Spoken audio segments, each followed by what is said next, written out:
ప్రార్థన చేసుకుని దేవుని వాక్యాన్ని వినడానికి మనం ప్రయత్నం చేద్దాం. కళ్ళు మూసుకున్నట్లయితే ప్రతి ఒక్కరు కూడా దేవుని సహాయం కొరకు మనం అడుగుదాం.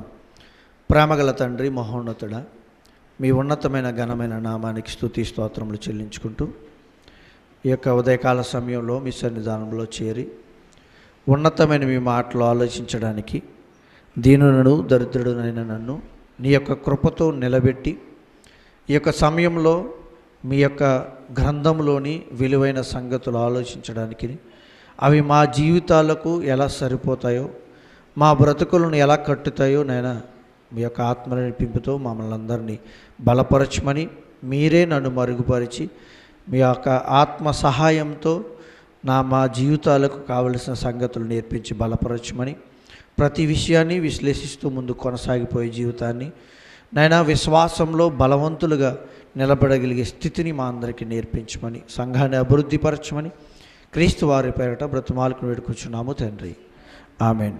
ప్రియ సంఘ బిడ్డలారా, దేవుడు శోధించడు, పరిశోధిస్తాడు. అలాగే మనిషికి వచ్చే శోధనలు ఎలా వస్తున్నాయో మనం విన్నాం. మొదటగా సాతాను నుండి వచ్చే శోధనని, రెండవది మనిషి నుంచి మనిషికి వచ్చే శోధన ఒకటి ఉంది, మూడవది తన నుంచి తానుకు వచ్చే శోధన ఉంది. ఇవి దేవుడు పెట్టేవిగా మనం భావించకూడదని వాక్య ప్రకారంగా విన్నాం. అయితే నిజంగా తెలియకుండా తెలిసి వచ్చే శోధనల గురించి మనం ఎదుర్కోవడానికి కొంచెం కాస్తో కోస్తో దేవుని భక్తి భయం కలిగిన వాడికి తెలిసిపోద్ది. అంటే నేను చేసిన తప్పు నాకు ఎదురొచ్చింది, దీనికి అయ్యా నా పరిస్థితి ఎలా అనే ఒక అవగాహన ఉంటుంది. కొంతమందికి తెలియకుండా కొన్ని పరిస్థితుల్లో ఎదురయ్యే ఈ శోధనలు, వాటి నుంచి మరి ఎలా నేను బయటపడాలి అని అడిగితే దేవుడు చాలా విషయాలు మనకు తెలియజేస్తాడు. ఎందుకంటే దేవుని కనుసంధానంలో బ్రతుకుతూ దేవుని శక్తి కింద మనం నివసిస్తూ దేవుని యొక్క భక్తిలో బ్రతుకుతున్నప్పుడు ఏమాత్రము దేవుడు వదిలేస్తాడో అనుకోవటం మనం మంచి పద్ధతి కాదు. ఎందుకంటే ప్రతి మనిషిని దేవుడు ఈ లోకంలో పుట్టించి బ్రతికించి నడిపిస్తున్నప్పుడు వస్తున్న తెలియకుండా లేకపోతే తెలుసో చేసిన తప్పులను సరిదిద్దుకోవడానికి దేవుడు నాకేమైనా సహాయం చేస్తాడా, వస్తున్న ఈ శ్రమ నుంచి బాధ నుంచి నాకు సహాయము ఎవరు ఇస్తారు అని అడిగితే దేవుడు కొన్ని మాటలు మనకి చెబుతున్నాడు. ఆయన శోధన వచ్చినప్పుడంట మనకి సహాయం చేయడానికి ఆయన సిద్ధంగా ఉన్నాడు. ఎప్పుడైతే మనం దేవుణ్ణి అడుగుతామో, ఎప్పుడైతే ఆయన్ని వేడుకుంటామో, ఎప్పుడైతే ఆయన్ని ఆశ్రయిస్తామో అప్పుడు దేవుడు సహాయం చేయడానికి. మనిషి కూడా చూడండి, ఏదైనా బాధ వచ్చిందనుకోండి, ఏదైనా ఇబ్బంది వచ్చిందనుకోండి, నాకు చెప్పాడా అని అడిగే మనుషులు ఉంటారు. ఇతరులు పక్కనే ఇంటివారో లేకపోతే బంధువులో నాకు ఎందుకు చెప్పలేదు అలాంటి బాధ వచ్చినప్పుడు, నేను ఉన్నాను కదా నన్ను మర్చిపోయావా అని అడుగుతారు. మరి దేవుడైతే అడగకుండానే చేసేయాలనుకోవడం చాలా తప్పు, అంతేనా కదా? లోకంలో అడగకుండా పెట్టేవారు ఎవరు ఉండరు కదా. మరి దేవుడైతే ఆయన దేవుడు కదండి, తెలిసి కదా అన్నీ, మరి నాకు చేసేయచ్చు కదా అనుకుంటాం. తప్పండి. ఎందుకంటే దేవుణ్ణి కూడా మనం అడగాలి. అడగటం వల్ల మనం ఇచ్చేదేంటో తెలుసు, ఆయనకి గౌరవం. ఇప్పుడు ఇతరులు కూడా మనల్ని ఎందుకు చేయలేదంటే పని, నాకు ఎక్కడ గౌరవం ఇచ్చాడండి అని అడుగుతారు. కాబట్టి నేను రాలేదు, చెబితే నేను వచ్చేవాడిని, నన్ను అడిగితే చేసేవాడిని, నన్ను అడిగితే సహాయపడేవాడిని, నన్ను అడిగితే అతన్ని నిలబెట్టేవాడిని అడిగే మనుషులు ఉన్నారు కదా. మరి దేవుడు కూడా ఇప్పుడు రేపొద్దున్న నీ సహాయము చేసిన తర్వాత నువ్వు కొనియాడవలసింది ఎవరిని? దేవుణ్ణే. అంటే నువ్వు దేవుణ్ణి కొనియాడే పరిస్థితి నీకు ఎప్పుడు వస్తుందంటే, నేను దేవుణ్ణి అడిగాను, ఆయన నాకు సహాయం చేశాడు కాబట్టే ఈరోజు నేను ఇలా ఉన్నానని చెప్పే సాక్ష్యం కావాలి. లేకుండా నువ్వు అడగకుండా దేవుడు చేశాడు అనుకోండి, అప్పుడు నువ్వేమంటావు?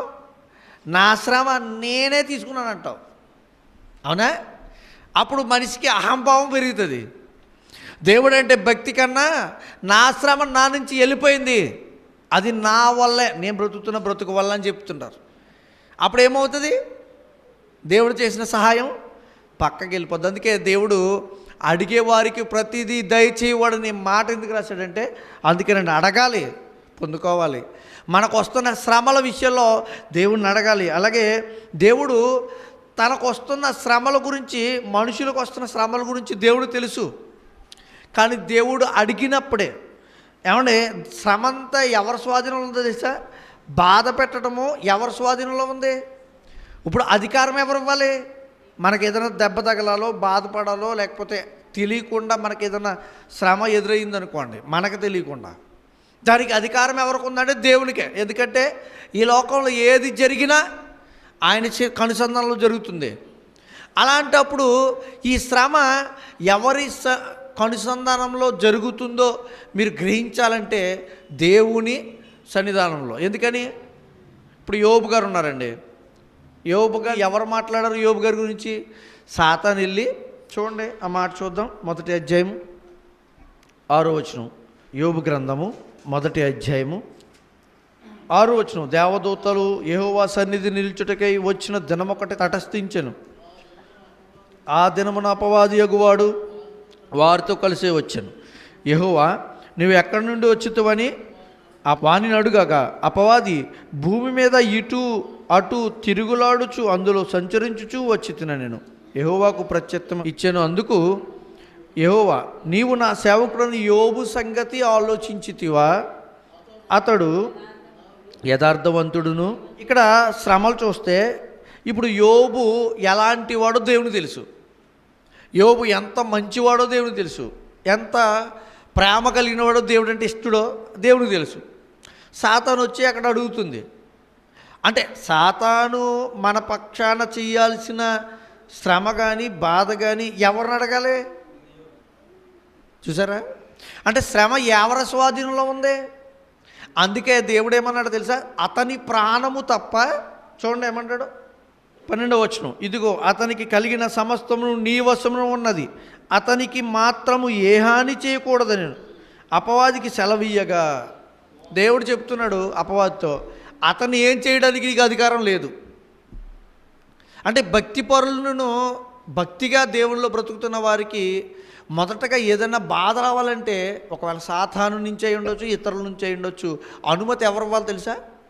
దేవుడే ఇవ్వాలి. అంటే బాధలో, శ్రమలో మనిషికి వస్తున్నాయంటే అనుమతి దేవుడు ఇవ్వకపోతే రావు. ఒకవేళ వచ్చినాయి అనుకోండి, అంటే దేవుడు అనుమతి ఇచ్చాడు. గత వారం విన్నాం, శ్రమలు వచ్చినప్పుడు మనం ఎలా దేవుని పక్షంలో బలపడాలి, శ్రమలు వచ్చినప్పుడు వాటిని ఎలా ఎదిరించాలి, శ్రమలు వచ్చినప్పుడు ఎలా తట్టుకోవాలి. అదే ఇలాంటి పరిశోధన దేవుడు మనమే చేస్తున్నప్పుడు, శోధనలు అనుమతించినప్పుడు మనం ఎలా ఉండాలనేది కూడా గతించిన వారం నేర్చుకున్నాం. ఎందుకంటే మనం తెలియలేదనుకోండి, తెలుసుకోలేదనుకోండి, వీటన్నిటిని బట్టి దేవుని విషయంలో మనం దేవుణ్ణి నిందవేసి మనం దేవునికి వ్యతిరేకులుగా అయిపోతాం. యోబు అయితే అలా ఉండలే, బలపడ్డాడు.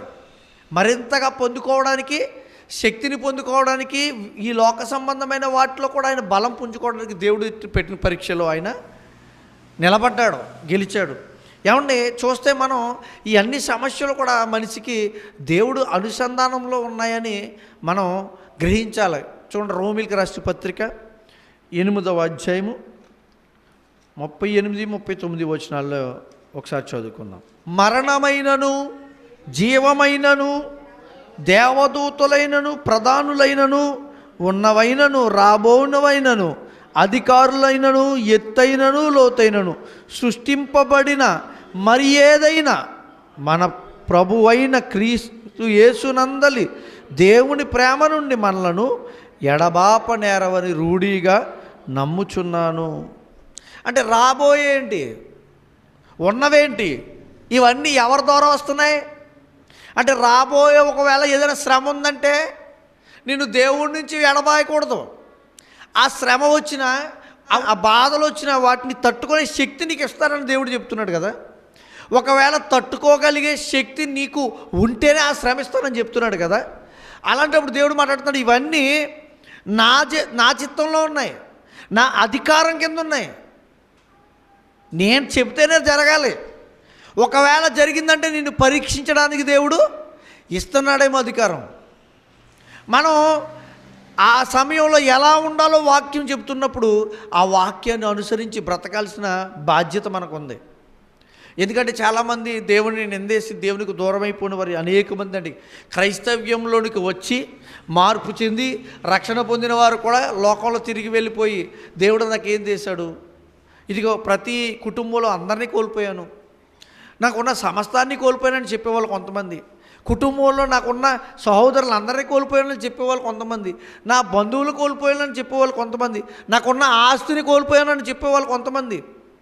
ఎందుకు ఈ పరీక్షలు వస్తున్నాయంటే నేను దేవుడు పరీక్షిస్తున్నాడని తెలుసుకోక వారు దేవునికి దూరం అయిపోతున్నారు. అందుకే దేవుడు మాట్లాడుతున్నాడు, ఈ శ్రమలన్నీ నా చేతిలో ఉన్నాయి, ఒకవేళ ఈ వస్తున్న కష్టాలన్నీ నా చేతిలో ఉన్నాయి, ఇవన్నీ నిన్ను పరీక్షించడానికి మాత్రమే ఉంచుతున్నాను, నిన్ను పాడు చేయాలని కాదు, నిన్ను నాశనం చేసి ఈ లోకంలో పాడు చేయాలని కాదు. అందుకే మరణమైనను జీవమైనను నువ్వు చనిపోవాలన్నా బ్రతికుండాలన్నా నా కనుసంధానంలోనే ఉంది.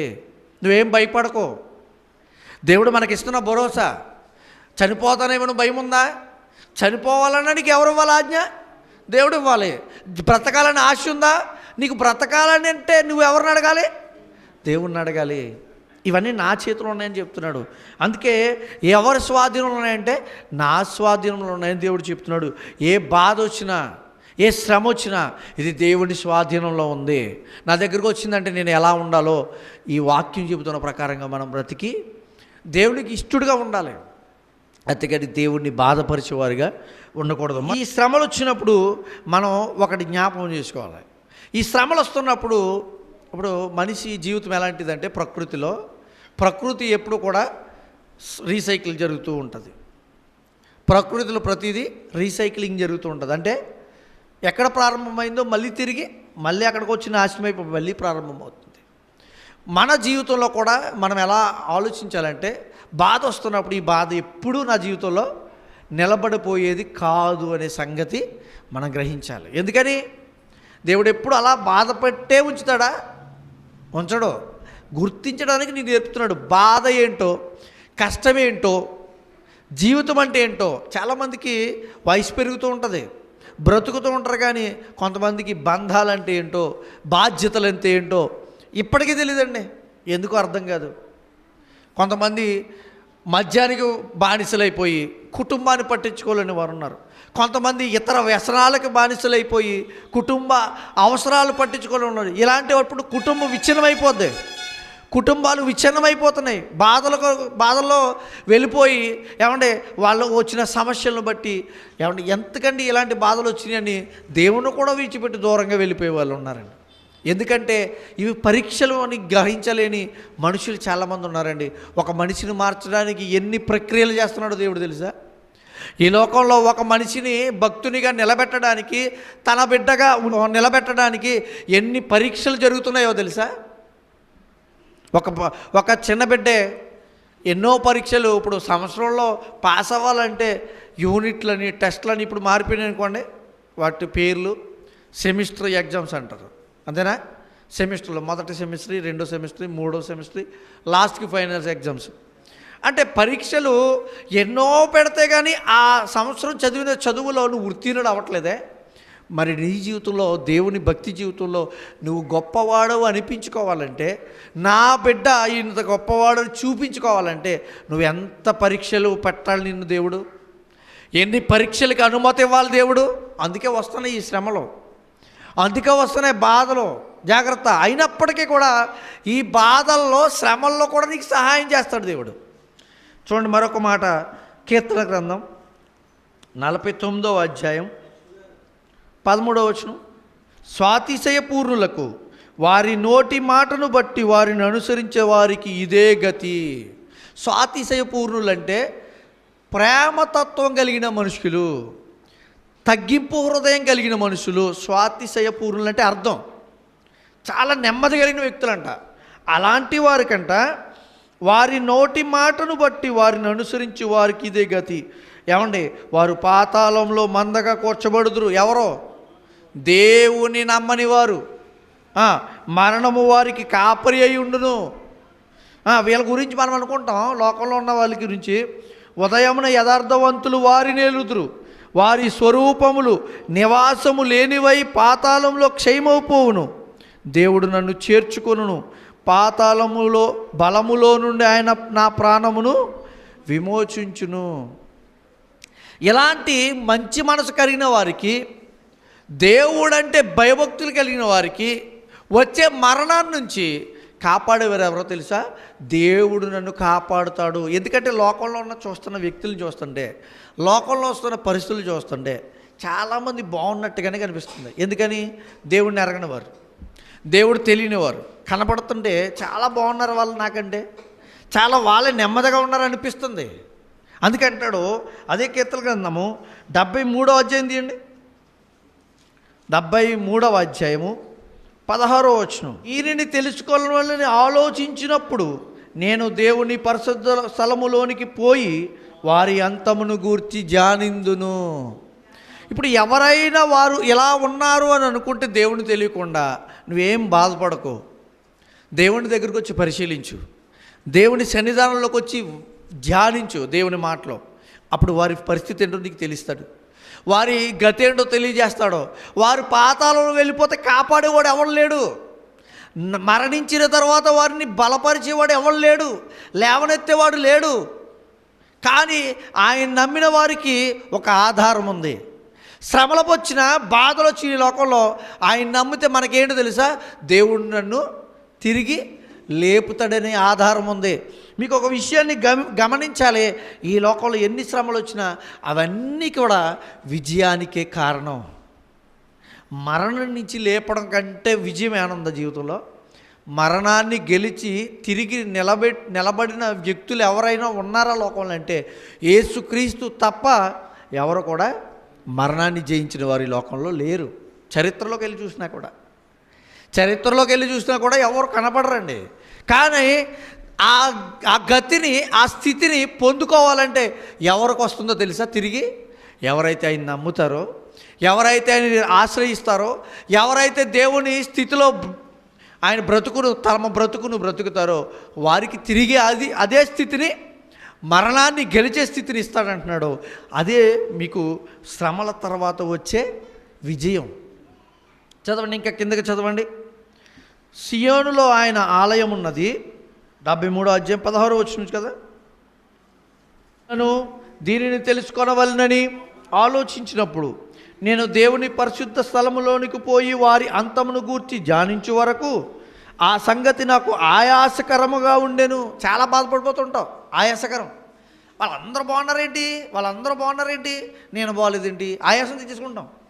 ఎన్నో ఆలోచించేస్తాం. దేవుని నమ్మనే, రక్షణ పొందానే ఆయాసకరమైన జీవితం జీవించేస్తాం. వాళ్ళ విషయంలో ఆ యుద్ధం అంటున్నాడు దేవుడు. ఎందుకు చెప్పనా? చేయముగా నీవు వారిని కాలు జారు చోటనే ఉంచి ఉన్నావు. ఎవరో దేవుణ్ణి నమ్మని వారు ఎక్కడున్నారో? పడిపోవడానికి దగ్గరలో ఉన్నారు. ఇంకా చేయుచున్నావు, క్షణమాత్రములోనే వారు పాడైపోదురు, మహాభయము చేత వారు కడముట్ట నశించుదురు. వాళ్ళకి ఏముందో తెలుసా? భయం ఉంది. ఏ భయం? మరణ భయం. అయ్యో చనిపోతానేమో, అయ్యో నాది ఏమైపోతుందో, అయ్యో నాకున్నది ఏమైపోతుందో వాళ్ళకు ఉంది. నీకేం లేదు. దేవుని దగ్గర ఉన్నప్పుడు నీకేం లేదు తెలుసా? మరణ భయం లేదు. ఎందుకు? నన్ను కాపాడేవాడు ఆయన ఉన్నాడు. నేను చనిపోయినా బ్రతుకుతాను ఆయనతో. ఈ ధైర్యం ఎవరికి ఉంటుందంటే దేవుని నమ్మిన వారికి మాత్రమే. ఇతరులకు ఏముండదు తెలుసా? మరణం అంటే భయం. నిజంగా అది ఎప్పుడు అర్థమవుతుందంటే ఆ క్షణం దగ్గరడేటప్పుడు. చూడండి, ఎవరైనా కొన ప్రాణ స్థితిలో ఉన్న వాళ్ళ దగ్గరికి వెళ్ళారనుకోండి, వాళ్ళు నేను బ్రతుకుతానో లేదో, ఇది ఎదురా అది ఇదిరా అని చెప్తూ ఉంటారు కొంతమంది. అంటే వాళ్ళకి ఏమొచ్చిందో తెలుసా? భయం ఉంది. అదే క్రీస్తుని నమ్మి దేవుణ్ణి ఆశ్రయించిన వారికి దేవుడు ఆయన ఇస్తున్న ఆలోచనలు, ఆయన ఇస్తున్న బ్రతుకు విధానాన్ని నేర్చుకున్నవాడు ఇవన్నీ ముందుగానే చక్కబరుచుకుంటూ ప్రశాంతంగా ముందుకు వెళ్తాడు. దేవుడు నన్ను కాపాడుతాడు, నేను మళ్ళీ బ్రతుకుతాను.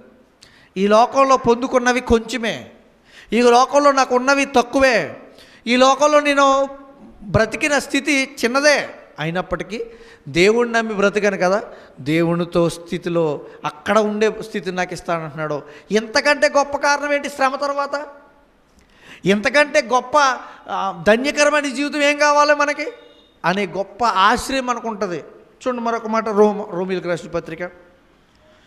విజయం ఇస్తాడండి మనకి. 8వ అధ్యాయము 28వ వచనం, శ్రమలు వచ్చినప్పుడు మనం ఏం జ్ఞాపకం చేసుకోవాలి తెలుసా? శ్రమలు వచ్చిన వెంటనే మీకు ఏం గుర్తుకు రావాలి తెలుసా? నాకు రాబోయే జీవితం గొప్పది రాదుంది. దేవుళ్ళో బ్రతుకుతున్నప్పుడు, బాధలు వచ్చినప్పుడు, పరీక్షలు వచ్చినప్పుడు, దేవుడు పరీక్షలు అనుమతించినప్పుడు మనం గుర్తించుకోవాల్సింది, మనం జ్ఞాపకం చేసుకోవాల్సింది ఏంటంటే, దేవుడు నాకు మంచి జీవితాన్ని ఇవ్వబోతున్నాడు ఉన్నతంగా. లోకంలో కూడా చూడండి, ఆ చదవండి అన్నమాట, రోమీయులకు రాసిన పత్రిక. దేవుని ప్రేమించు వారికి అనగా ఆయన సంకల్పము చొప్పున మేలు కలుగుటకై సమస్తమును సమకూడి జరుగుచున్నవని ఎరుగుదుము. అంటే శ్రమలు వచ్చినప్పుడు సమస్తము సమకూడి నా కోసం దేవుడు జరిగిస్తున్నాడు. నన్ను ఇక్కడ పరిశుద్ధునిగా నిలబెట్టడానికి బాధ నాకు వచ్చింది, లేకపోతే నేను కరెక్ట్గా ఉండడానికి నాకు ఈ శ్రమ వచ్చింది. ఏదైనా పరీక్ష వచ్చిందనుకో మన జీవితంలో, అంటే సాతాను నా మీద ఇంత తప్పుడు ఆలోచన కలిగి ఉన్నాడు నన్ను పడవేయడానికి, అయినప్పుడు కూడా దేవుడు నన్ను కాపాడతాడు అనే ఆధారం. ఎందుకని? సమస్తము ఆయనకు అనుసంధానంలో జరుగుతుంది కదా, సమస్తము ఆయన అధికారంలో ఉంది కదా, సమస్తము ఆయన చేతిలో జరుగుతుంది కదా. అలాంటప్పుడు నేను ఎందుకు భయపడాలి అనే ఆధారాన్ని తెలియజేస్తున్నాడు. సమస్తము సమకూడి జరుగుతున్నావంట. అంటే రేపొద్దున మనకు జరగబోయే స్థితి మనకు తెలీదు, రేపొద్దున మన జీవితాల్లో రాబోయే గతిని మనకు తెలీదు. దేవుని ఆశ్రయించిన వారికంట గొప్పదైన జీవితం ఇవ్వడానికి ఆయన ఇష్టపడుతున్నాడు. ఇప్పుడు మరణించిన తర్వాత ఉన్నతమైన లోకం ఇవ్వాలనుకుంటున్నాడు. మరణం అనేది శ్రమగా అనుకోండి, ఒక విధంగా బాధ అనుకోండి. ఈ లోకంలో వచ్చిన శ్రమలు కూడా ఎలాంటివో తెలుసా? శ్రమ తర్వాత మంచి జీవితం మన జీవితంలో రాబోతుందని ఎదురు చూడండి. శ్రమ తర్వాత మనకు జీవితానికి గొప్ప జీవితాన్ని లోకంలో ఇస్తాడు, ఇవ్వకుండా ఉండడండి. చూడండి, కొంతమంది ఎన్నెన్నో బాధలు పడిన వారు వాటి నుంచి ఎలా బయటకు వచ్చామో మనకు తెలియదు, ఎలా వచ్చామో మనకు తెలియదండి. మరి ఎలా వచ్చాము ఆలోచించండి. నిజంగా ఆ శ్రమ, ఆ పరిస్థితి, ఆ వచ్చిన కష్టము నా జీవితంలో ఎలా వెళ్ళిపోద్దో నాకు తెలియలేదండి. ఆ క్షణంలో చనిపోదాం అనుకున్నాననే పరిస్థితులు ఎంతోమంది జీవితాల్లో ఉన్నాయి. రాలేదా? మరి ఎలా దాటొచ్చారు? దేవుడు నీకు సహాయకుడిగా ఉన్నాడు నీకు తెలియకుండానే. అందుకే దేవుడు సమస్తమును సమకూడి జరుగుచున్నాయి అని ఎరిగి బ్రతకాలంట. కొంతమంది చూడండి అవన్నీ ఎరగరు, అవన్నీ అనుకోరు. అందుకనే అనుకోకుండా తన జీవితంలో దేవుడు ఎన్ని చేస్తున్నాడో, ఈ కార్యక్రమాలన్నీ దేవుని చిత్తంలో నడుస్తున్నాయని తెలుసుకోక కొన్ని సందర్భాల్లో కొంతమంది తన ప్రాణాలను తామే తీసుకునే స్థితిలో ఉన్నారు. అవునా? వాళ్ళకేం తెలీదు, సమకూడి జరుగుతున్నా ఈరోజు కష్టం వస్తుంది, రేపు పొద్దున్న కష్టం పోతుంది, ఆనందం వస్తుందని వాళ్ళకి తెలీదు. అంతే కదా, జీవితం అనేది చక్రం లాంటిది. ఓ రోజు ఆనందపడతాం, ఓ రోజు దుఃఖపడతాం. దుఃఖం వచ్చింది కదా అని ఈ జీవితం వద్దనుకోకూడదు, ఆనందం వచ్చింది కదా అని ఇలాగే ఉండాలని మనం వండుకోకూడదు. ఎందుకంటే సుఖదుఖాలు దేవుడిచ్చేయే. అంతేకాదు అనుమతిస్తేనే వస్తున్నాయి. వాటిని దుఃఖం వచ్చిందా, బాధ వచ్చిందా, శోధన వచ్చిందా, దాని విడుదల కూడా దేవుడు సహాయం చేస్తాడు. సహాయకుడు మనకు ఉన్నాడండి.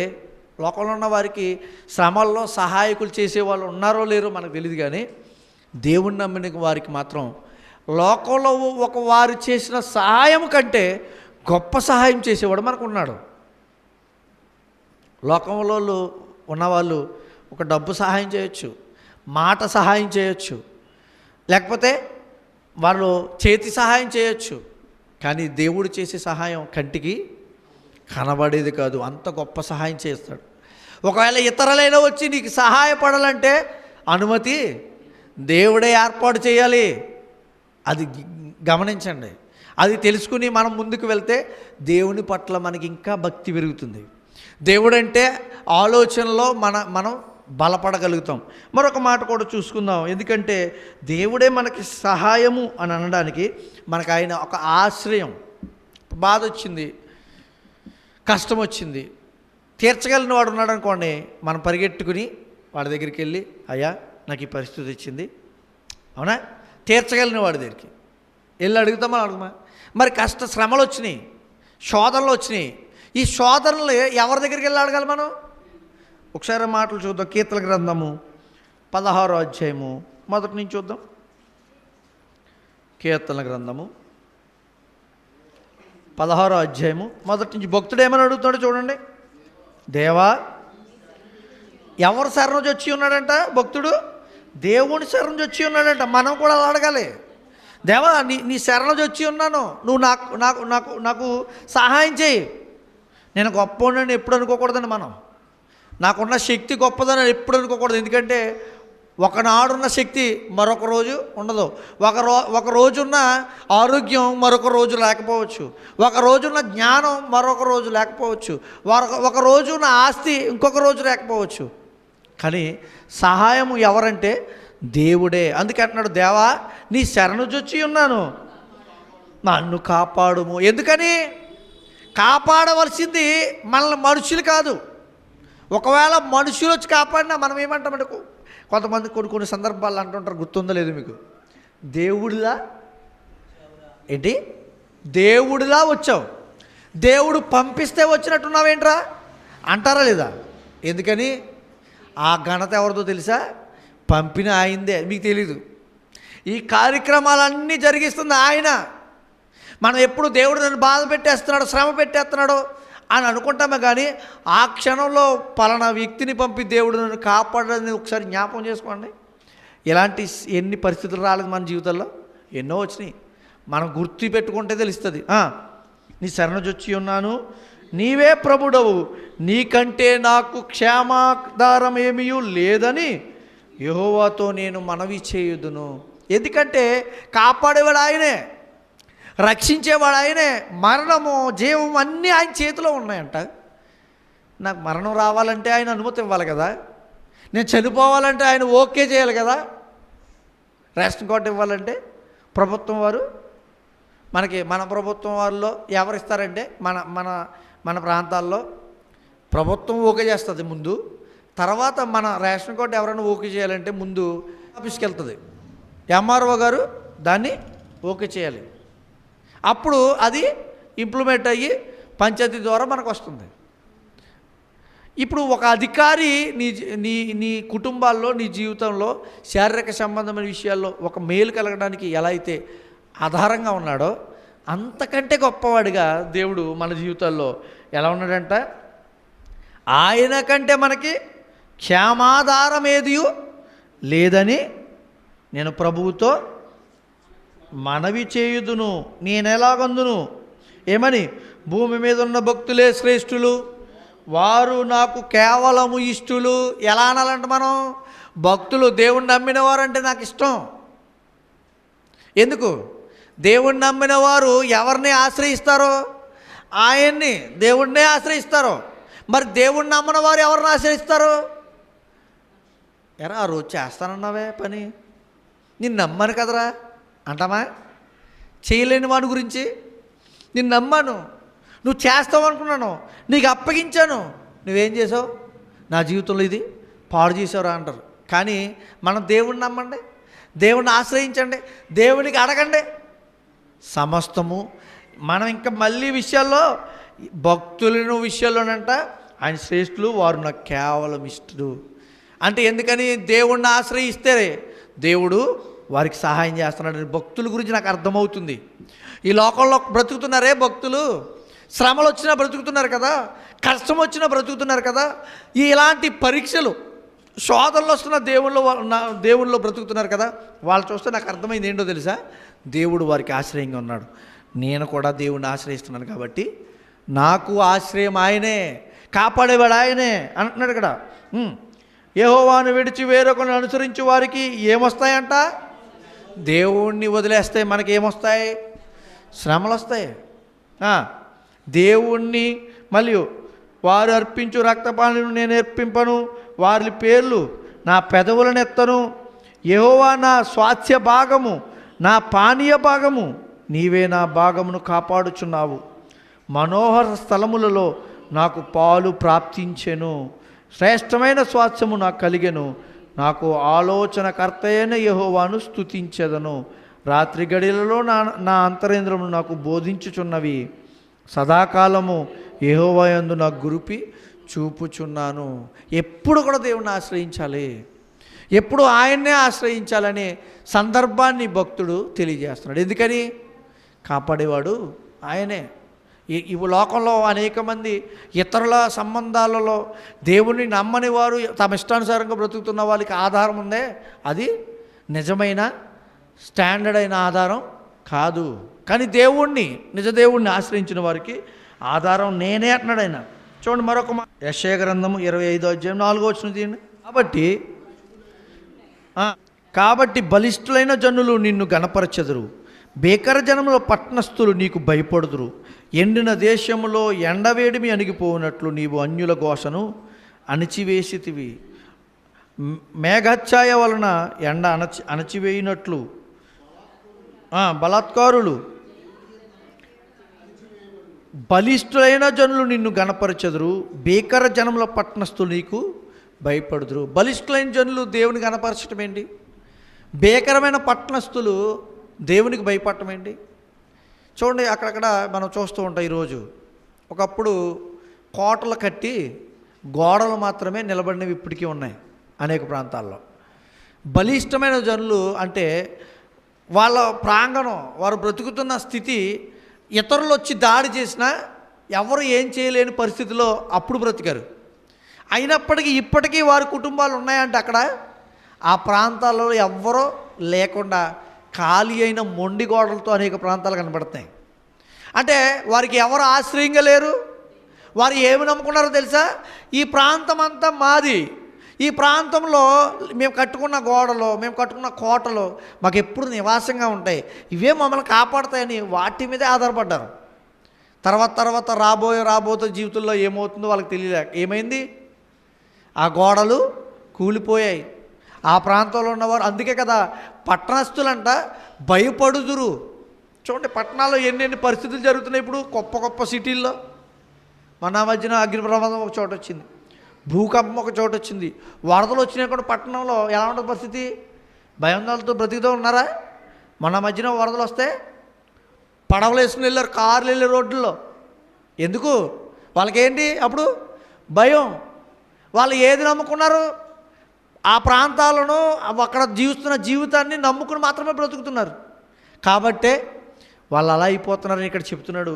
అందుకే అంటున్నాడు, వారు కాబట్టి బలిష్ఠులైన జనులు నిన్ను గణపరచెదరు, బేకర జనముల పట్టణస్థులు నీకు భయపడుదురు. ఎక్కువ జనం ఉన్నారు, బేకరమైన జనం ఉన్నారు పట్టణాల్లో. చూడండి, పల్లె ప్రాంతాల్లో కంటే పట్టణ ప్రాంతాల్లో జనాభా బాగా ఎక్కువ. వాళ్ళందరూ అనుకుంటారు ఈ పట్టణం చాలా బాగుంది, సుందరమైనది, ఇన్ని వసతులు ఉన్నాయి, అవి ఉన్నాయి అనుకుంటాం కదా. కానీ వాళ్ళకు ఉండేది తెలుసా? భయం. ఏ క్షణాన్ని ఏం జరుగుతుందో తెలీదు. దొంగల బాధలు. ఈ మధ్యన ఎన్ని కెమెరాలు పట్టుకున్నా, ఎన్ని పెట్టుకున్నా దాడులు, దొంగతనాలు. వాళ్ళకి ఏముంటుంది? ఎప్పటికప్పుడు భయమే. ప్రశాంతమైన జీవితం లేదు. కానీ దేవునితో బ్రతుకుతున్న వారికి, ఆయన ఆశ్రయించిన వారికి ఏముందో తెలుసా? ప్రశాంతమైన జీవితం ఆయనలో ఉంది.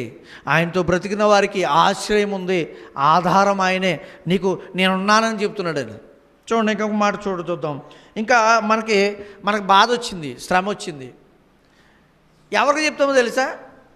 బాధ వచ్చి శ్రమ వచ్చినప్పుడు ఎవరికి చెప్తాం? వెళ్ళి జాగ్రత్తగా గమనించండి. మనకి బాధ వచ్చింది అనుకోండి, కిడ్నీ పెయిన్ వచ్చింది, లేకపోతే కిడ్నీలో రాళ్ళు వచ్చినాయి. మొట్టమొదటిగా మనం ఎవరికి చెప్పాలో తెలుసా?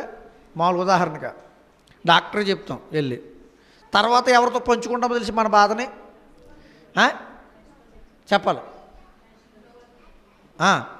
ఎవరైతే ఆ బాధను అనుభవించారో వాళ్ళకే చెప్తాం. ఎందుకు చెప్పాలి? తెలియనోడికి చెప్పమనుకోండి, అయ్యి బాబోయ్ ఆ బాధ వచ్చిందా, తట్టుకోలేదు, చచ్చిపోతారంటాడండి. వాడికి తెలీదు ఆ బాధ ఎంత ఉంటుందో, వాడికి తెలీదు. గెలిచిన వాడికి తెలుస్తుంది కదా. బాధ పడ్డవాడికి బాధ గురించి తెలుసు. బాధ పడలేని వాడికి ఇంకో చాలా బాధ అన్నాడు అనుకోండి, వీడికి ముందే గుండె జారిపోద్ది. అయ్యో ఇది చాలా డేంజర్ ఏమో. కరోనా వచ్చింది, అయ్య బాబు కరోనా వచ్చిందా, అయ్య బాబు వెనక్కి వెళ్ళిపోయేవారు. ఆ భయంతో చచ్చిపోయిన ఎక్కువ మంది. మీకు తెలుసో లేదో, కరోనాతో మా సొంత తెలిసిన వాళ్ళు కొంతమంది అలాగే జరిగారండి. కరోనా వచ్చిందని తెలిసి భయపడిపోయిన వాళ్ళు చనిపోయారు ఎక్కువ మంది. అంటే మనం ఏం చేస్తాం తెలుసా? అప్పుడు కరోనా వచ్చి తగ్గిపోయినట్టు దగ్గరికి వెళ్ళామనుకోండి, ఏమంటాడు? ఏముంది ఇది, ఈ బాధ ఏముంది, తగ్గిపోద్ది, ముందు రంపొస్తుంది, దగ్గు వస్తుంది, వచ్చిందా వచ్చింది, రంపొస్తుంది వచ్చిందా వచ్చింది, తర్వాత కొలు తిరుగుతున్నాయా, కాలు చేతులు ఆటలేదా, అవన్నీ నాకు వచ్చినాయి. తర్వాత ఏమవుతుందో తెలుసా, ఈ ట్యాబ్లెట్లు వేసుకున్నాక కొంచెం తగ్గిపోద్ది. అలాగే దేవుడు మనకి సహాయాన్ని చేస్తున్నాడు. ఎలా తెలుసా, బాధని పంచుకుంటున్నాడు. శ్రమలు వచ్చినాయి, యేసుక్రీస్తు వారు కూడా మన కోసం ఏం చేశాడు, ఆయన శ్రమలు అనిపించాడు తప్పు చేయకపోయినా. అవునా? ఒకసారి మాట చూద్దాం. యెషయా గ్రంథము 53వ అధ్యాయము 2వ వచనం. లేత మొక్కవలను ఎండిన భూమిలో మొలిచిన మొక్కవలను అతడు ఆయన ఎదుట పెరిగాను. ఎవరో యేసుక్రీస్తు వారు లోకంలో ఎలా పెరిగాడు? లేత మొక్కలా, ఏ పాపం చేయలే ఆయన. అతడు ఆయన ఎదుట పెరిగాను, అతనికి స్వరూపమైన సొగసైన లేదు, మనం అతని చూచి ఆపేక్షించినట్లుగా అతని యందు స్వరూపం లేదు.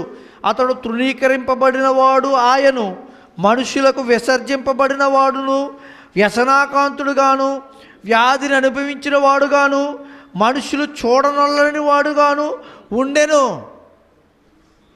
ఈ శ్రమలన్నీ మనుషులకు వస్తున్నాయా? బాధలు వచ్చినప్పుడు, వ్యాధులు వచ్చినప్పుడు బాధపడుతున్నామా? ఎంత వ్యాధి వచ్చేసింది, అయ్యి బాబు ఎంత వ్యాధా. మనం ఏమైనా జ్ఞాపకం చేసుకోవాలి, యేసుక్రీస్తు వారు. ఎందుకని? ఆయన అంత బాధపడ్డాడు.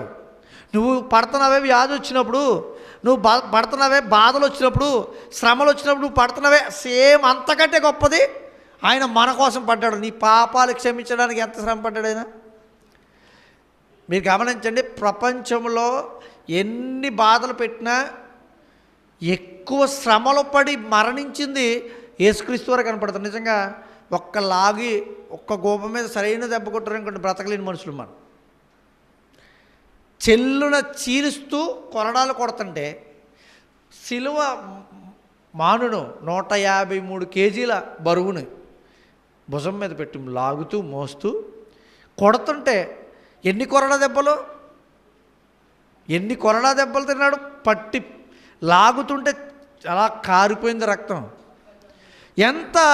అన్ని దెబ్బలు పడుతున్నా ఎన్ని గుచ్చుకున్నాయి, వెళ్ళి కొరడా దెబ్బలు కాదండి, ఆ కొరడాకి ఏమున్నాయి, ముళ్ళు, అవి గుచ్చి లాగినాయి. పౌలు అంటాడు, యేసుక్రీస్తు వారి కంటే నేను పడ్డ శ్రమలు ఉన్నాయి, ఇంకా ముమ్మారు దెబ్బలు తిన్నాను అంటాడు. కానీ ఆయన తిన్నది మామూలు కొరడా దెబ్బలు. పౌలు గారు, యేసుక్రీస్తు వారు తిన్నది ముళ్ళు కొరడా దెబ్బలు. ఇది ప్రపంచంలో ఎవరు కూడా ఇంత బాధ పెట్టి మరణించలే, ఎవరు కూడా ఇంత బాధ పెట్టబడి మరణించలేదు. యూదుల్ని కూడా ఒకప్పుడు బాధ పెట్టారు తెలుసా. ఒక రూమ్లో పెట్టేసి వాళ్ళకి ఆక్సిజన్ కాకుండా కార్బన్ డైఆక్సైడ్ ఇతర వాయువులు పంపి వాళ్ళని చంపేశారు. అది వేరే బాధ.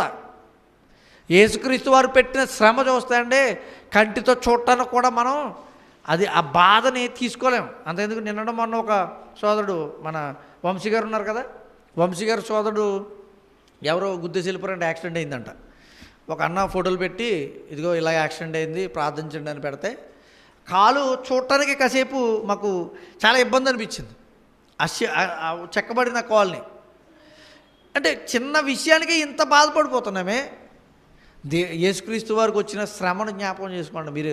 అసలు మన శ్రమ ఎంత, మనం పడే బాధ ఎంత, అప్పుడు అర్థమవుతుంది మీకు. అందుకని అంటారు, మనకి ఎలా ఉన్నాడో తెలిసైనా బాధల్లో నేను పడ్డాను.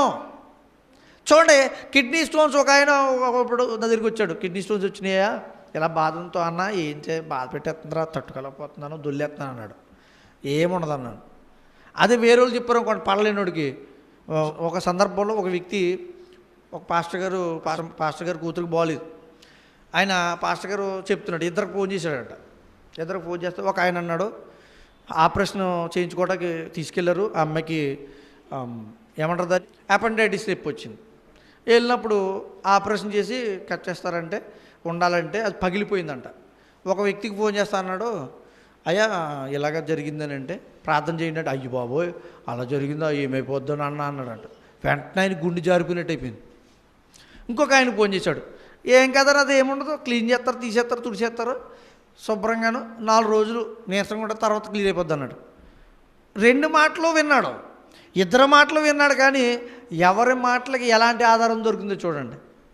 అంటే పడిన వాడికి ఏం తెలుస్తుందో తెలుసా, ఆ బాధ యొక్క లోతు తెలుస్తుంది. పడినవాడికి ఏముంటుంది దూరంగా, అయ్యి బాబోయ్ ఏమైపోద్దో ఇది తెలియదు ఇంతకీ. అందుకే ఎప్పుడైనా సరే ఆ బాధ పడినోడి దగ్గరికి వెళ్ళి అడగండి, ఆ శ్రమ పడినోడు దగ్గరికి వెళ్ళి అడగండి. యేసుక్రీస్తు వారు శ్రమ పడ్డాడు కదా, ఆయనకేం తెలుసు? ఈ బాధల్లో లోతెంతో తెలుసు. నీకంటే ఎక్కువ బాధపడ్డాడు ఆయన. కానీ కాబట్టి నీకేం చేస్తున్నాడు? ఏం పర్వాలేదని ఆధారాన్ని ఇస్తున్నాడు. చూడండి, ఇంకొక మాట కూడా చూద్దాం. 63వ అధ్యాయం, అదే యెషయా గ్రంథం 63వ అధ్యాయం 9వ వచనం. యావత్ భూమిలో ఆయన బాధ నొందెను, ఆయన సన్నిధి దూత వారిని రక్షించెను. యావత్ భూమిలో ఆయన బాధపడెను. ఎవరండి? యావత్ భూమి మీద బాధపడింది ఎవరు?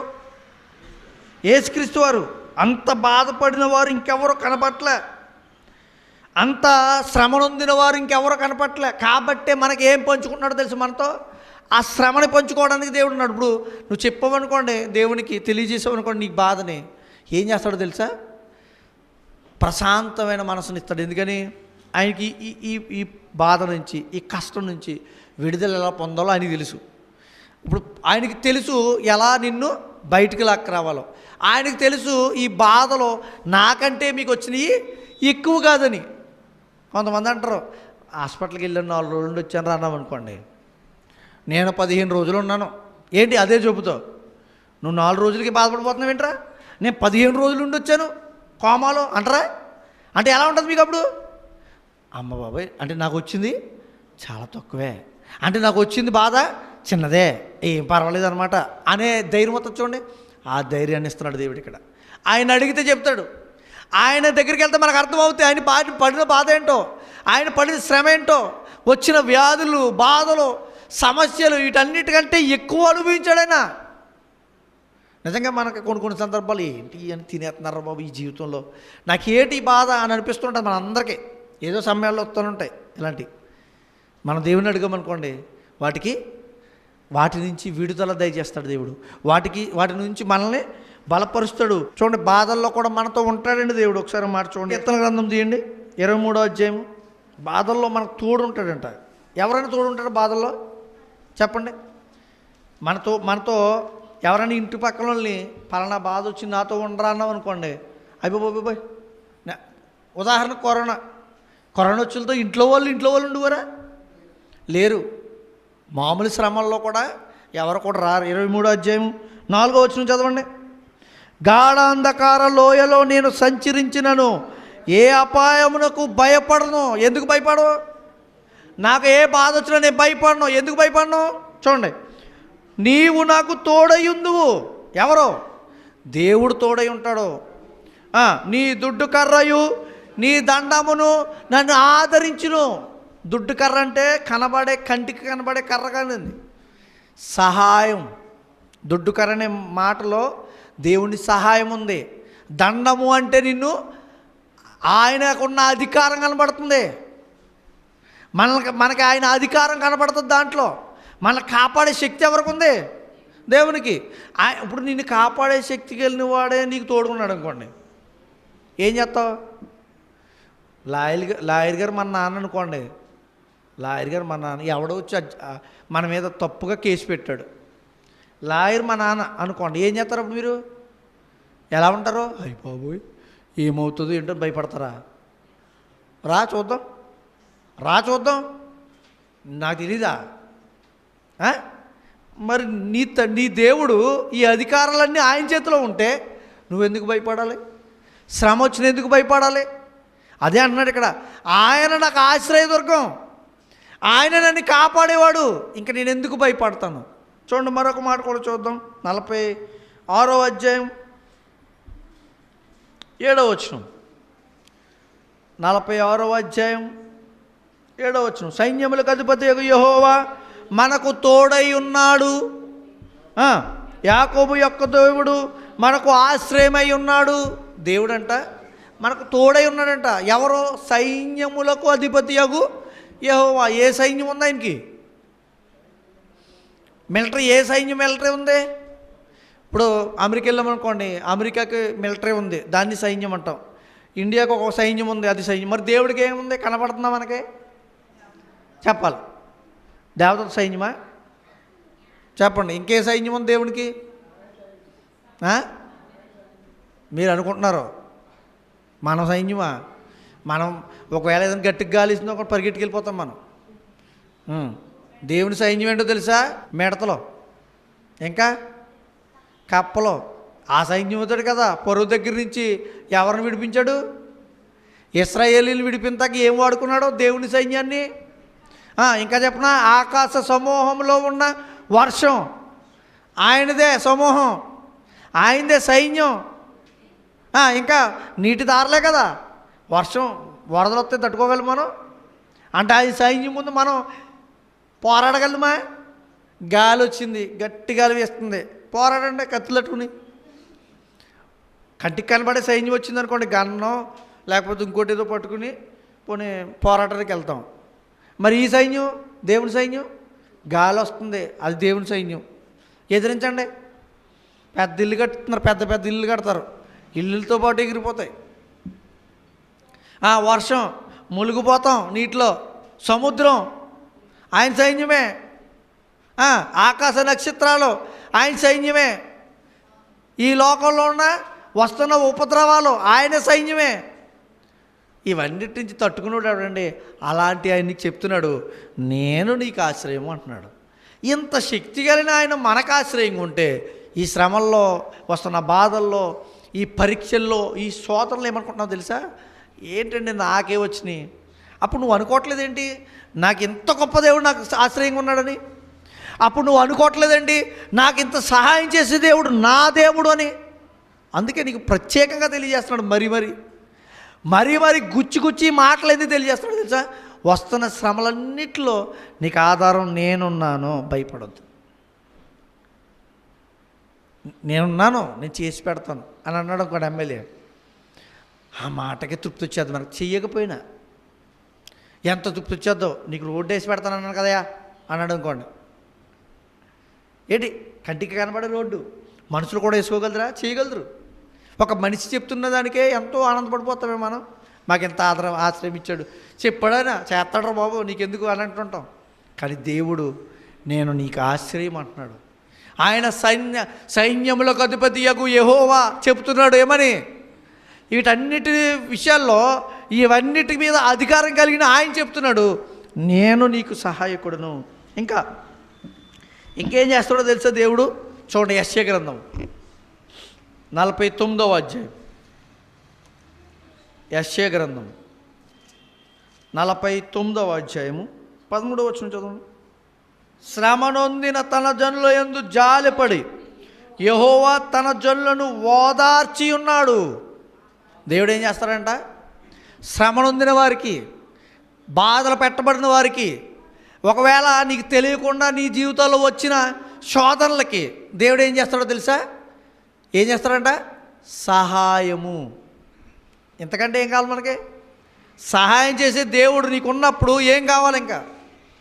ఆయన అంట మనకి సహాయకుడిగా ఉన్నాడు. ఓదారుస్తాడంట. ఓదార్పు కోరుకోరు మనిషి? చెప్పాలి. అప్పుడప్పుడు మనం ఎవరైనా కుటుంబాల్లో చనిపోయారు అనుకోండి, ఒక మీటింగ్ పెడుతుంటారు. ఏంటది? ఏం కూడికది? ఓదార్పు కూడిక. ఏం కూడికది? ఓదార్పు కూడిక. కూడికే పేరు ఎందుకు అంటే ఓదార్చడానికి అందరూ వెళ్ళి అక్కడ కూర్చొని, నువ్వేం భయపడకండి, దేవుడు మనకు తోడై ఉన్నాడు. ఒకవేళ నీ కుటుంబంలో ఈ వ్యక్తో లేకపోతే ఈమో చనిపోయినప్పటికీ, ఇదిగో మేము అందరము ఉన్నాం మీకు తోడు, మనందరికీ దేవుడు తోడుగా ఉన్నాడు, ఆయన మనకి ఓదార్చేవాడు అని అక్కడ మాట్లాడుతూ ఉంటాం. అక్కడ విషయాలు మనం మాట్లాడుకుంటూ ఒకరినొకరు బలపరుచుకుని కుటుంబాన్ని ఆదరిస్తాం. అంతకంటే గొప్ప ఓదార్పు ఎవరో తెలుసు నీకు? దేవుడు. నేనున్నాను నీ శ్రమల్లో. కొన్ని శ్రమలో బయట వారికి చెప్పుకోరు, కొన్ని శ్రమలో అందరికీ మాట్లాడుకోం, కొన్ని విషయాల్లో మన జీవితంలో జరుగుతున్నాయి ఎందుకు అందరం చెప్పుకోలేం. కానీ దేవుడు చెప్తే, ఆయనకి చెప్తే ఏం చేస్తాడో తెలుసా? నిన్ను ఓదారుస్తాడు. ఏం బాధపడకు, భయపడకు. ఎలా ఓదారుస్తాడని అడిగితే, దేవుని వాక్యము ద్వారా మనల్ని ఆయన ఓదారుస్తాడు. ఇంకొక మాట కూడా చూద్దాం. కొరింథీయులకు రాసిన 2వ పత్రిక, కొరింథీయులకు రాసిన 2వ పత్రిక 1వ అధ్యాయం 4వ వచనం. దేవుడు మమ్మను ఏ ఆదరణతో ఆదరించుచున్నాడో ఆ ఆదరణతో ఎట్టి శ్రమల్లో ఉన్నవారినైనను ఆదరించుటకు శక్తి గలవారగునట్లు ఆయన మా శ్రమంతటిలో మమ్మును ఆదరించుచున్నాడు. ఇప్పుడు పౌలు గారు వీళ్ళు అంటున్నారు, దేవుడు మాకు ఎలాగ ఆధారమయ్యి ఆదరిస్తున్నాడో, ఎవరైతే ఆయన ఆదరిస్తారో, ఆయన ఆశ్రయిస్తారో, ఎవరైతే ఆయన కనుసంధానంలో ఉంటారో, భక్తిగా ఆయనతో బ్రతుకుతారో, వారికి ఆయన సహాయం చేయడానికి ఏమాత్రం కూడా వెనక అవ్వడం అని చెప్తున్నారు. ఎందుకనంటే ఆయనకు తెలుసు, పొందుకున్నవాడు తెలుసు ఆయన చేస్తాడో లేదో. అవునా? పొందుకుంటేనే నీకు తెలుస్తుంది. పొందుకోవాలని వాడు చెప్పడానికి ఏం కాదని మనకేమంటాం, వీడు మాటలని గాలి మాటలు ఎప్పుడైనా తీసుకున్నాడు ఏంటిడా, ఎప్పుడైనా వీడికి తెలిసే ఈ విషయాలు అంటామా? కానీ దేవుడు మాట్లాడుతున్న మాటలో భక్తుడికి ఎలా తెలుసు అంటే వాళ్ళు పొందుకున్నారు ఆ ఆశ్రయాన్ని. ఆ బాధల్లో వచ్చిన, శ్రమల్లో వచ్చిన వాటిని, ఆ కష్టాల్లో వచ్చిన వాటిని, లేకపోతే దేవుడు ద్వారా, లేకపోతే దేవుడు కనుసంధానంలో జరుగుతున్న, ఇతరులు పెడుతున్న, లేకపోతే సాతాను పెడుతున్న ఆ శ్రమలలో, ఆ కష్టాల్లో దేవుడు సహాయం చేశాడు. నాకు చేశాడు, జరిగింది, మీకు కూడా జరుగుతుందని నేను చెబుతున్నానని మనకి ఆధారాన్ని ఇస్తున్నాడు పౌలు గారు. ఎంతకంటే గొప్పదేం కావాలండి దేవుడు ఓదార్చడానికి? ఓదార్చే దేవుడు నీతో ఉన్నప్పుడు నీకేం కావాలి? ఏం కావాలండి? అంత బాధ ఎందుకు రావాలండి? అంత బాధ, ఈ కష్టాలు ఎందుకు పోవు అని నువ్వు అనుకుంటున్నావే? ఎందుకు నా జీవితంలో ఇవి రావాలి అని నువ్వు అనుకుంటున్నావే? ఇక్కడ నేను పరీక్షిస్తున్నాడు, ఆయన ఓదారుస్తున్నాడు. బాధ పెట్టడానికి అవకాశం ఇచ్చినా దేవుడు ఓదారుస్తున్నాడు. కష్టంలోంచి బయటకు తీసుకురావడానికి ఉపాయాలు ఇస్తాడంటున్నాడు. చూడండి, ఆ మాట కూడా చూద్దాం. మనం ఒకవేళ ఏదైనా బాధలు ఉన్నామనుకోండి, మనం తప్పించబడాలి అని అనుకున్నామంటే ఉపాయాన్ని కూడా దేవుడు ఇస్తారంటున్నాడు. చూడండి మాట. కొరింథీయులకు రాసిన మొదటి పత్రిక 10వ అధ్యాయము 13వ వచనం. సాధారణముగా మనుష్యులకు కలుగు శోధన తప్ప మరి ఏదియు సంభవింపదు. దేవుడు నమ్మదగినవాడు, మీరు సహింపగలిగినంత కంటే ఎక్కువ మిమ్మును ఆయన శోధింపనీయడు. అంతేకాదు, సహింపగలుగుటకు ఆయన శోధనలో నుండి సహింపగలుగుటకు ఆయన శోధనలో నుంచి కూడా తప్పించుకొను మార్గాన్ని, ఉపాయం. ఇంత బాధ వచ్చింది, ఇంత కష్టం వచ్చిందో, ఎలా నాకు ఈ పరిస్థితుల్లో మార్గం ఎలా దొరుకుతుంది? సరే, ప్రార్థన చేస్తున్నానండి, దేవుణ్ణి అడుగుతున్నానండి, ఆశ్రయించానండి, ఏంటి పరిస్థితి?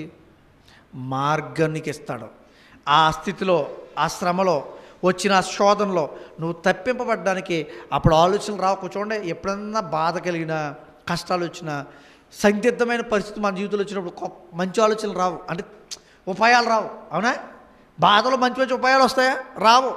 ఎలా ఇది తప్పించబడాలంటే నువ్వు అడిగితే దేవుణ్ణి, నేను తప్పించుకునే ఉపాయాన్ని కూడా నేను ఇస్తాను అంటున్నాడు. నిజంగా ఇంత గొప్ప దేవుడు ఎక్కడైనా ఉంటాడు అసలు? నేను పరీక్షించి శుద్ధి చేసి మంచివాడిగా తీర్చి మళ్ళీ తిరిగి నిలబెట్టుకుని, శ్రమలు వచ్చినా, బాధలు వచ్చినా వాటికి ఆధారమై వాటికి సహాయం చేసి మళ్ళీ తప్పించుకునే మార్గాన్ని కూడా ఇచ్చి, ఇంత గొప్ప దేవుడు ఉంటాడా? ఎవరన్నా లోకంలో అడుగురు అనుకోండి, దేవుడు ఏం చేయాలంట? తప్పు చేసిన నాశనం చేసేయాలి, కానీ మార్చకూడదు. నిజంగా తప్పుడు చేసేవాడిని దేవుడు నాశనం చేసేస్తే, చంపేస్తే ఈరోజు భూమి మీద ఎంతమంది ఉంటారండి? అవునా? చంపేస్తే, తప్పు చేసిన వాడిని ఈ లోకంలో తీసేస్తే లోకంలో బ్రతికే వారి శాతం ఎంత? జాగ్రత్తగా గమనించాడు. అందుకే దేవుడు అలా మనుషులందరినీ తీసేయాలనుకోవట్లా, మార్చాలనుకుంటున్నాడు. మార్చాలని ఉంచాడు కాబట్టి మనం ఈ రోజుకి బ్రతుకున్నాం. మార్చాలని మనల్ని బ్రతికిస్తున్నాడు కాబట్టి ఈ రోజుకి ప్రపంచమంతా బ్రతుకుతూ ఉన్నారు.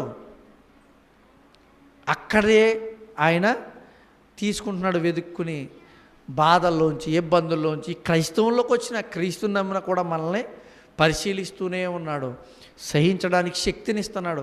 ఏమంటే శ్రమల్లో శక్తి కూడా కావాలి కదా మనకి, ఓపిక కూడా కావాలి కదా. ఇవన్నీ నేనే ఇస్తానంటున్నాడు దేవుడు. ఎంత ఆధారం అండి మనకి, ఎంత ధైర్యం అండి మనకి. ఇవన్నీ కూడా పోతాయని చెప్తున్నాడు. శ్రమలు కూడా పోతాయి. ఎప్పుడు? శ్రమలు కూడా ఉండవండి మీ జీవితంలో అంటున్నాడు దేవుడు. మనిషి ఇవ్వగలదురా ఈ ఆధారం? శ్రమలు నీ జీవితంలో ఇంకా రావో అంటున్నాడు దేవుడు. దేవుడు తప్ప మనిషి ఎవడన్నా ఇవ్వగలదురా ఇలాంటి సలహా? విన్నారంట. మరి శ్రమలు ఎప్పుడు వెళ్ళిపోతాయి? శ్రమల్లో కూడా వాక్యం విన్నాం, దేవుని మాటలు విన్నాం. శ్రమల్లో బాధల్లో కూడా దేవుని వాక్యాన్ని విని రక్షణ పొందాం, మాట విన్నాం. మరి ఎప్పుడు పోతాయి ఈ శ్రమలు? ప్రకటన గ్రంథం 21వ అధ్యాయం 1వ వచనం నుంచి చూడండి. అంత నేను కొత్త ఆకాశమును కొత్త భూమిని చూచితిని.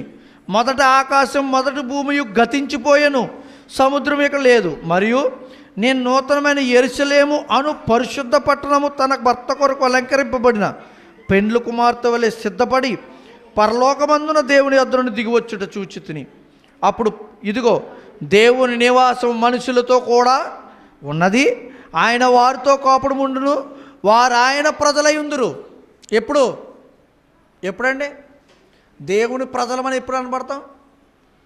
ఇక్కడ అంటున్నాడు కదా, ఆయన వారితో కోపం ఉండి. ఎప్పుడు కోపం ఉంటాడు? పైన చదువుతుందండి, యెరూషలేము అను పరిశుద్ధ పట్టణము తన భర్త కొరకు అలంకరింపబడిన పెండ్లి కుమార్తె వలె సిద్ధపడి పరలోకముందున దేవుని యొద్ద నుండి. ఏంటది? సంఘం. పెండ్లి కుమార్తెని ఎవరిని అంటారు? సంఘాన్ని ఏమన్నాడంటే పర్యా భాషలో, అంటే పెండ్లి కుమార్తె అంటే పెళ్లి కుమారుడు, పెళ్లి కుమార్తె అంటే ఈ లోక సంబంధమైన వాటిలో ఆలోచించకండి. దేవుని సంఘాన్ని దేవుడు ఎలా పిలుస్తాడంటే పెండ్లి కుమార్తెగా. అంటే సంఘం అంతా అందంగా కనబడాలంట. అందం అంటే బట్టల గురించి కాదు, మనసు. అందమైనది ఏంటంటే మనిషికి మనసు. అందుకే కట్టుకున్న బట్టను బట్టి మనం మనసుని చూడండి. తర్వాత ఏమంటున్నాడు? వారాయన ప్రజలై ఉందురు, దేవుడు తానే వారి దేవుడై ఉండి వారికి తోడయుండును. ఆయన వారి కన్నుల ప్రతి బాష్ప బిందువును తుడిచివేయును. బాధలే తుడిచేస్తాడండి మొత్తం. ఎందుకు? ఎలా తుడుతాడో తెలిసే దేవుడు.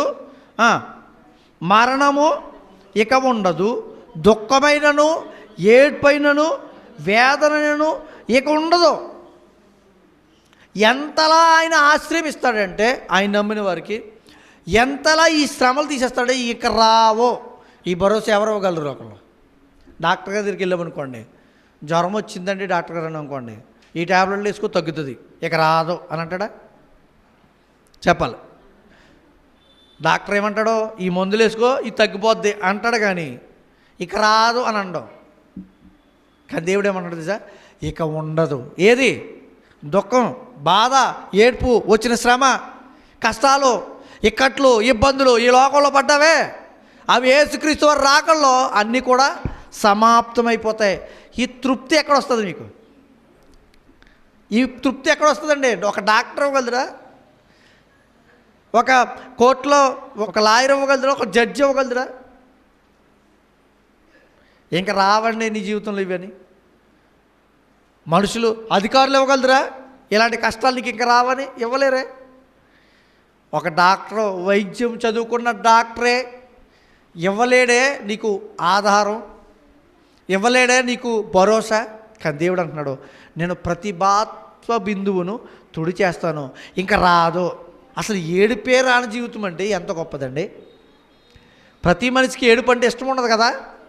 ఏడుపే రాని జీవితం నీకు ఇస్తానంటున్నాడు. ఎప్పుడు? ఆయన్ని ఆశ్రయించినప్పుడు. అందుకే మనం దేవుడు పరిశీలనలో మనకు వస్తున్న ఈ కష్టాలు, బాధలు, దేవుడు అనుమతిస్తున్న ఈ శ్రమలో, అనుమతిస్తున్న ఈ బాధలో ఏమాత్రము మనం వాటిపై దృష్టి పెట్టి దేవునికి దూరం కాకూడదని, దేవుణ్ణి మరింతగా ఎక్కువగా తెలుసుకోవాలని, ఇవన్నీ శ్రమలు వస్తుంది మనల్ని పరీక్షించడానికే అని, మనం పరీక్షించబడిన తర్వాత మంచిగా ఇంకా గొప్పగా బ్రతకగలమని, ఆ బ్రతుకులో దేవుడు మనకు సహాయం చేస్తాడని, ఈ సహాయము చివరి వరకు ఉంటుందని, అలాగే మరణం తర్వాత ఇలాంటి బాధలు నీ జీవితంలో ఇంకా రావు అని దేవుడు ఎంత భరోసా ఇస్తున్నాడో చూడండి జాగ్రత్తగా. ఈ భరోసా ఆయన తప్ప మరెవ్వరూ ఇవ్వలేరు. ఇంత గొప్ప దేవుడిని మనం నమ్మాం. ఎంత గొప్ప భాగ్యం అండి ఇది మనకి, ఎంత ఘనత అండి ఇది. అలాంటి ఆయన్ని మనం నమ్మి ఇంకా విశ్వసించాలి. ఒకవేళ రక్షణ పొందకపోతే రక్షణ పొందాలి, బాప్తీసం పొందాలి, దేవునిలో ఇంకా ఎదగడానికి ఇంకా అనేక విషయాలు దేవుని గ్రంథంలో ఇచ్చాడు మనకు తెలియజేయడానికి. ఇంకా అనేక మాటలు మనకు తెలియజేస్తున్నాడు దేవుడు.